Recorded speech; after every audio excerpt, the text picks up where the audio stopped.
casarse es un infierno. Yo no me hubiera casado, solo me hubiera juntado. Yo no me hubiera casado, solo me hubiera juntado.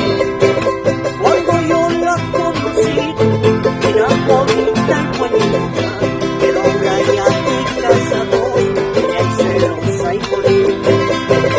Pero ahora ya de casado, ella es celosa y bonita. Que me decía mucha gente, no cometa fatal error. Hoy vivo en mi matricidio, ahora padres del amor. Que me decía mucha gente, no cometas fatal error. Hoy vivo en mi matricidio, ahora padres del amor.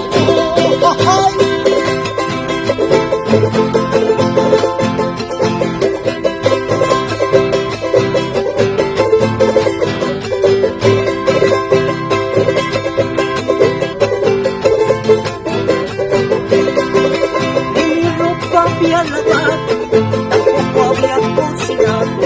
Todo el día se lo pasa con sus masis chismeando. Todo el día se lo pasa con sus masis chismeando. El matrimonio había sido amor de dos sinvergüenzas. Primero está el monanato, más tarde el macanato. Primero está el monanato, más tarde el macanato. Bien me decía mucha gente, no cometa fatal error. Hoy vivo en mi matricidio, ahora padres del amor. Bien me decía mucha gente, no cometa fatal error. Hoy vivo en mi matricidio, ahora padres del amor. ¡Ajá, es garantito!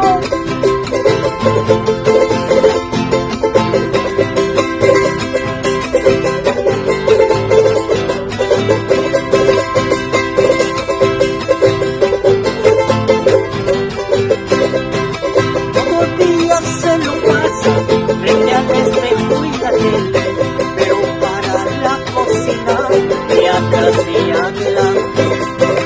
Pero para la cocina ni atrás ni adelante. ¿Para qué voy a casarme? Que vida no manda gastos. Se toman y comen gratis, hablan mal y te dan palos. Se toman y comen gratis, y hablan mal y te dan palos. Y me decía mucha gente, no cometas fatal error. Hoy vivo en mi matricidio, ahora padres de